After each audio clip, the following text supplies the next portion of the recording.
है फिर से ज्ञान का केंद्र बने भोजशाला। मेरी यह समीक्षा केवल छात्रों के लिए, इसका किसी राजनीतिक दल संगठन से कोई लेना देना नहीं है। धार की परमार वंशकालीन भोजशाला पर आए इंदौर हाई कोर्ट के निर्णय ने गौरवशाली मालवा संस्कृति के ख्याति प्राप्त राजा भोज की सांस्कृतिक विरासत और उपलब्धियों को याद दिलाने का भी काम किया है। धारा नगरी में विद्वता का सम्मान, कला का उत्कर्ष और संस्कृति का वैभव। राजा भोज ने जब धारा नगरी को अपनी राजधानी के रूप में प्रतिष्ठित किया तो उसे केवल शासन का केंद्र नहीं बल्कि ज्ञान, परंपरा, सांस्कृतिक पारस्परिक सौहार्द का भव्य नगर बना दिया। यहाँ निर्मित भव्य महल, देवालय और शिक्षा केंद्र भारत के समृद्ध सांस्कृतिक चेतना के प्रतीक हैं। इसमें मां सरस्वती का मंदिर सर्वप्रमुख है।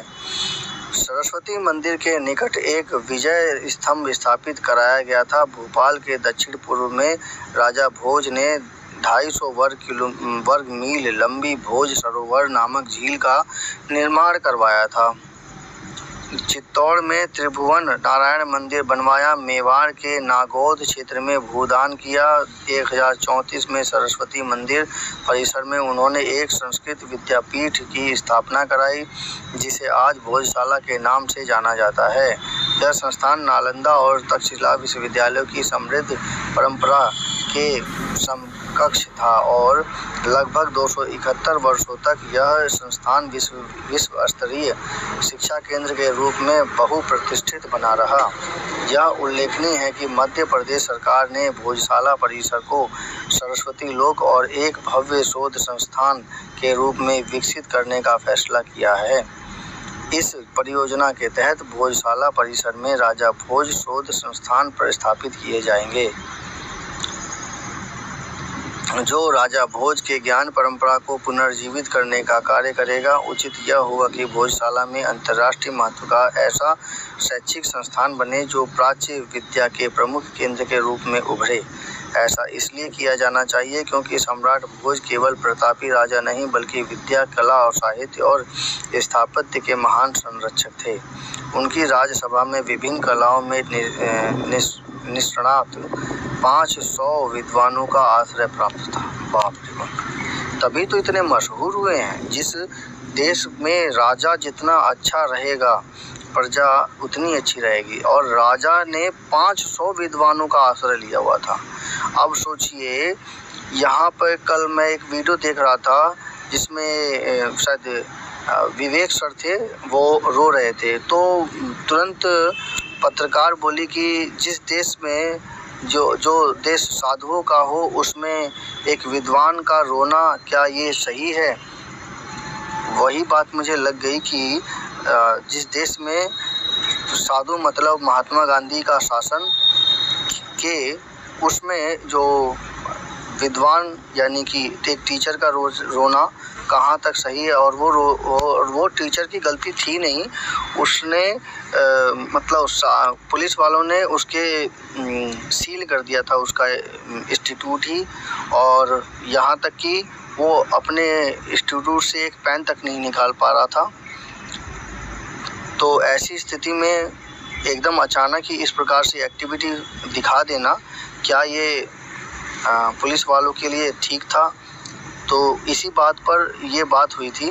तो यहाँ पर शासक वर्ग इस बात को सोचे कि वो कर क्या रहे हैं। किसी भी शासन को चलाने के लिए विद्वानों की ज़रूरत होती है। आज राजा भोज कब के चले गए, उनके शासन ख़त्म हो गया, लेकिन उनका नाम आज भी चलता है। और नाम तो नाम चलता है, पिक्चर भी चलती हैं, और पिक्चर चलती ही नहीं है, सुपर हिट भी होती हैं।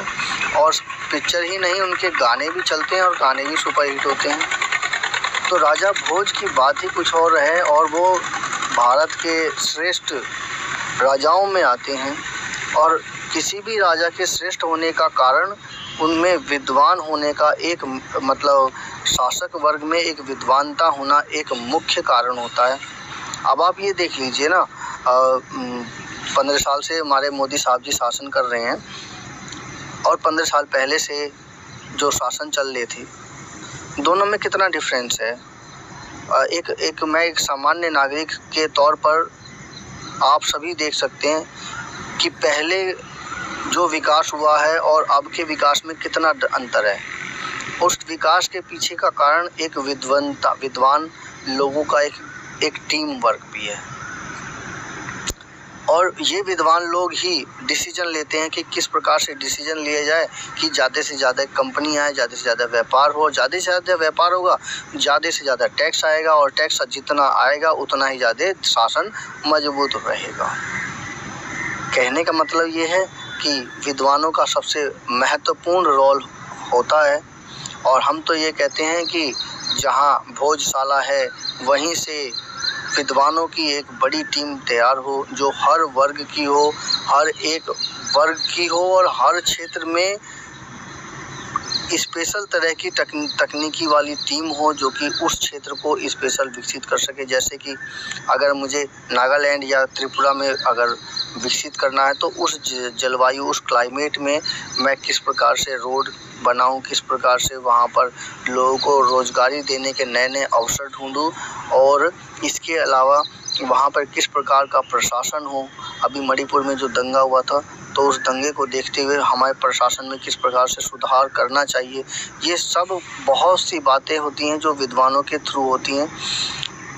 तो हर एक क्षेत्र की शासन व्यवस्था तक अलग अलग होती है, हर एक क्षेत्र के अंदर रोजगारी देने की व्यवस्था तक अलग अलग होती है, हर क्षेत्र में अलग अलग क्लाइमेट के अनुसार उनके खान पान तक की व्यवस्था और सांस्कृतिक व्यवस्था तक अलग अलग होती है।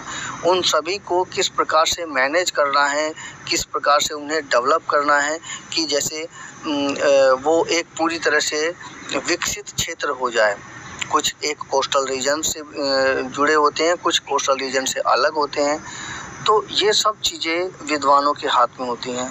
जिस देश में विद्वान जितने अच्छे मिलते हैं, उस देश में शासन व्यवस्था उतनी अच्छी मिल जाती है। ऐसा कई बार देखने में आया है, और साथ ही उनके साथ उनकी संस्कृति भी उतनी अच्छी बन जाती है।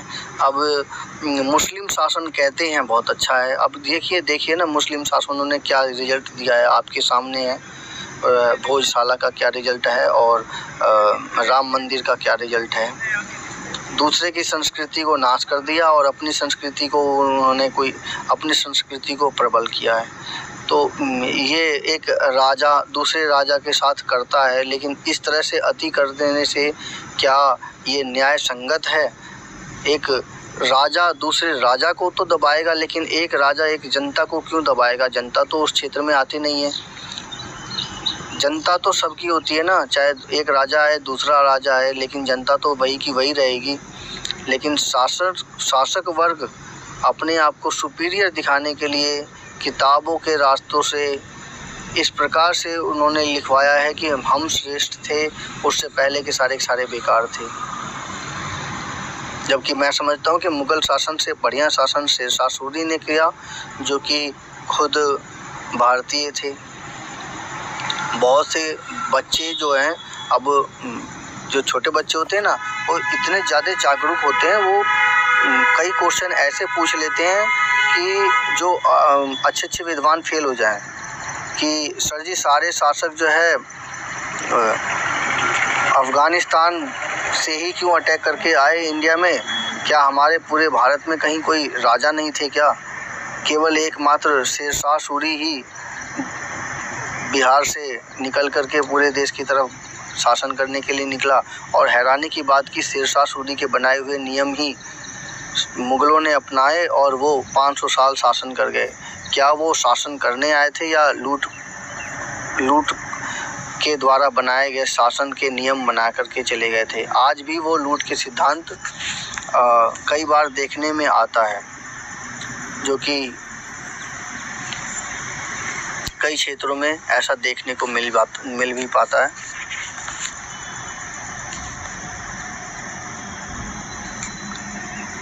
इतिहास के पन्नों को पलटने से ज्ञात होता है कि राजा भोज वीरता और विद्वता के अद्भुत संगम थे।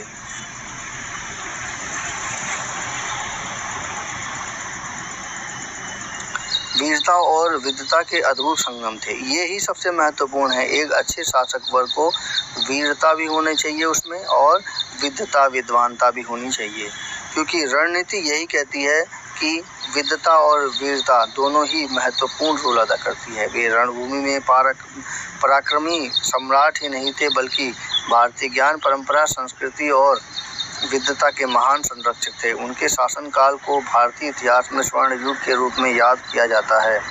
संस्कृत के प्रतिष्ठित विद्वान और प्रमुख इतिहासकार बल्लाल ने अपने ग्रंथ भोज प्रबंध और जैन आचार्य कवि धनपाल ने अपने प्रसिद्ध ग्रंथ तिलक मंजरी में उन्हें कविराज की उपाधि से विभूषित किया है। यहाँ पर यह क्वेश्चन आ सकता है कि कविराज से उपाधि किसने लिया था? तो कविराज के रूप में राजा भोज ने लिया था। और प्रसिद्ध ग्रंथ कौन सी है? तिलक मंजरी। किसने लिखी है? वो जैन आचार्य कवि धनपाल। ये पेपर में आता है, इसलिए इस पर ध्यान दीजिएगा। पुरातत्वविदों को भोज शासनकाल के ऐतिहासिक जानकारी देने वाले 8 अभिलेख 1011 से 1046 ईस्वी तक के प्राप्त हुए हैं। इनमें प्रमुख हैं उदयपुर प्रशस्ति अभिलेख। इसमें उनके सफल सैन्य अभियानों व तुर्कों और हुणों के विरुद्ध विजय प्राप्त करने का उल्लेख मिलता है। उदयपुर प्रशस्ति के साथ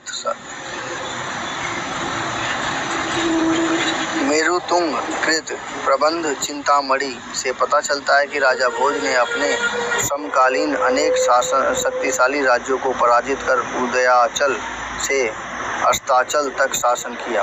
अब ये देखिए कि प्रबंध चिंतामणि पेपर में आ सकता है। मरुतुंग ने बनाया था, लिखा है ये प्रबंध चिंतामणि, पेपर में आ सकता है ये। इस ग्रंथ में कौन सा? प्रबंध चिंतामणि में राजा भोज की विद्वता, दानशीलता और उनके द्वारा धारा नगरी में बनाए गए 104 मंदिरों का उल्लेख मिलता है। बसंत पंचमी के दिन यहाँ माँ वाग्देवी की प्रतिमा की प्राण प्रतिष्ठा हुई।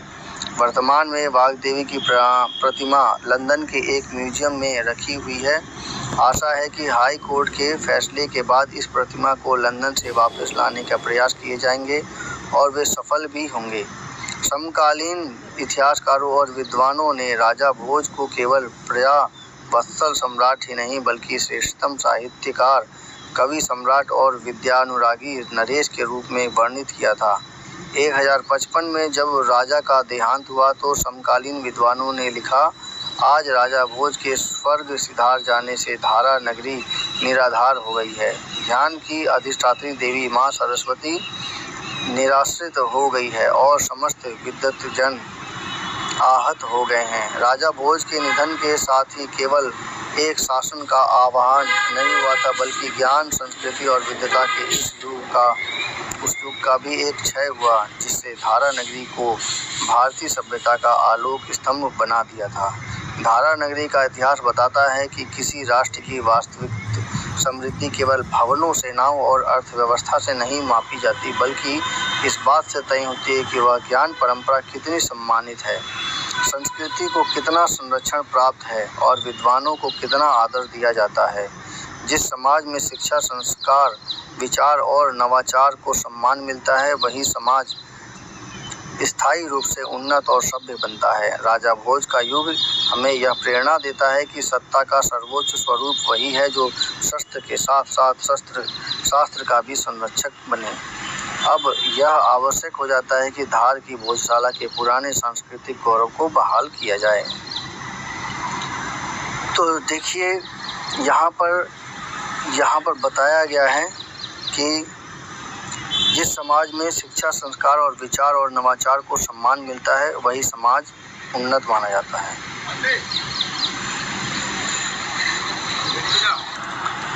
मेरी समीक्षा कैसी लगी? कृपया चैनल को सब्सक्राइब कीजिए, कमेंट कीजिए।